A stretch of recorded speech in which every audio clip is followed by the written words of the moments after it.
इरशाद भट्टी साहब, आप यहाँ से हालात को किस तरह से देख रहे हैं, ख़ासकर ये जो नए रहबर आला हैं, इनका इंतखाब क्या आप समझते हैं इस जंग को एक नई जहत देगा जैसे कि ईरान की तरफ से कहा जा रहा है, या फिर आपको लग रहा है कि मामलात अभी कुछ सिमट सकते हैं, गुंजाइश है?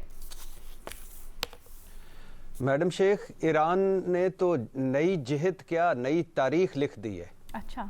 कि सदर ट्रंप साहब, इसराइल साहब और उनके हमनवा क्या सोच रहे थे कि आयतुल्लाह को शहीद करेंगे, चंद बड़े लोगों को शहीद करेंगे, लाखों करोड़ों लोग सड़कों पर आएंगे और मैं ये जीत लेकर मिड टर्म इलेक्शन जीतूंगा, ट्रंप साहब सोच रहे थे। और नेतन्याहू पर जो करप्शन और वो जो तोहफे लेने वाले मुकदमे और जो उनकी थिन मेजॉरिटी है और उनकी अगली जो एक और टर्म खड़ी हो जाएगी और हम दो हीरो बन जाएंगे कि देखा 8 जंगें भी रुकवाईं और इस अमन, दुनिया के अमन को भी बरकरार रखा। ईरान ने तारीख लिख दी, सुनहरे हरूफ से तारीख। ये होती हैं जिंदा कौमें, ये होती है मज़ाहमत। एक अकेला ईरान, दूसरी तरफ पूरी दुनिया। क़यामत सुगरा बरपा है। इस वक्त जहरीली फ़ज़ाए और हवाए तेहरान की, इतने ऑयल डिपो पर उन्होंने मारा है, फुटबॉल ग्राउंड, हस्पताल, हलाले अमर के दफ्तर, सिविलियन आबादी, स्कूल, कॉलेजेस, अब फ्रस्ट्रेशन में पानी के प्लांट्स, क्या नहीं छोड़ा।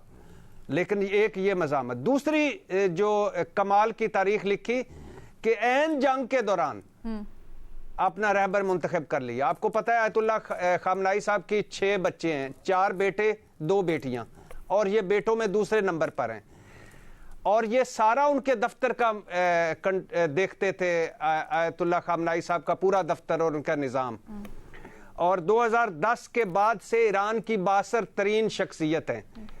88 उलमा जो हैं, फ़कीह जो हैं, जिनको मजलिस रहबरी भी कहते हैं, मजलिस खुबरगान भी कहते हैं, एक्सपर्ट्स काउंसिल भी कहते हैं, उन्होंने चुना है इनको और ये जंग के दौरान चुना है।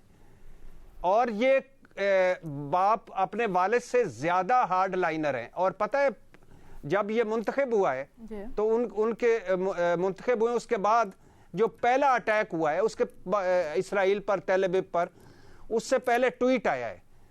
उससे पहले ट्वीट आया है कि लब्बैक सैयदी मुजतबा, और फिर ट्वीट के बाद अगले 5 मिनट के बाद अटैक हो गया इसराइल पर।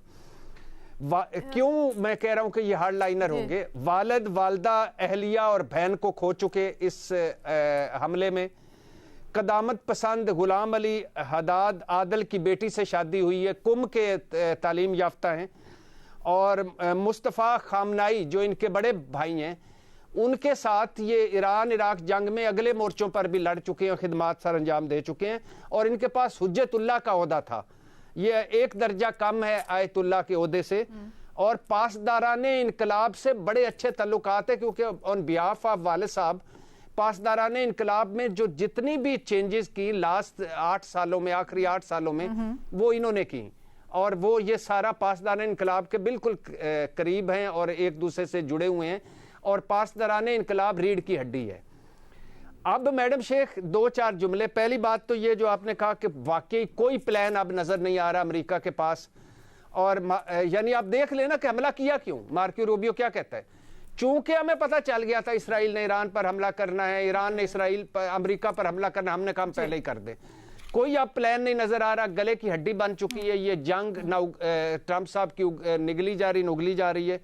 दूसरा, ये मईशत ना सिर्फ 90 से 98 करोड़ डॉलर रोजाना अमेरिका का नुकसान हो रहा है, कोई 2.5 अरब डॉलर का हफ्तावार इसराइल का नुकसान हो रहा है, बल्कि पूरा खित्ता, ये जो इंजन कहलाता था पूरी दुनिया की मईशत का, मशरिक़ वुस्ता, ये ठप हो गया। अब ये महफूज तरीन जगह नहीं है अगले 20-25 सालों के लिए। आज भी जंग खत्म हो जाती है तो ये काम ऊपर चला गया है। मुस्तफा खामनाई, ट्रंप साहब ने कहा है मुझे कबूल नहीं है, अगर बनाया तो इन्हें मार देंगे, ये कह चुके हैं वो।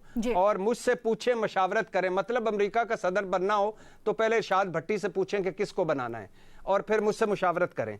ऐसा सदर लाएंगे जो अमेरिका इसराइल के लिए काबिल कबूल हो, मतलब इसराइल का पिट्ठू हो। उसने कहा है ना कि 5 मुस्तकिल अरकान का इजलास बुलाने की बात है। भाई इसका क्या फायदा है भाई? وہ آکے امریکہ صاحب وادر ویٹو کر دیں گے. تو کہنے کا مقصد ہے کہ یہ یا تو آپ مل کر ٹرمپ صاحب کو روکیں یا مل کر لڑیں, ورنہ تباہی نہ صرف ایران میں تو قیامت صغریٰ ہے, اس خطے کی بھی تباہی ہے اور پوری دنیا کی بھی تباہی ہے, اور یہ اس کے واحد ذمہ دار ٹرمپ اور نیتن یاہو ہیں.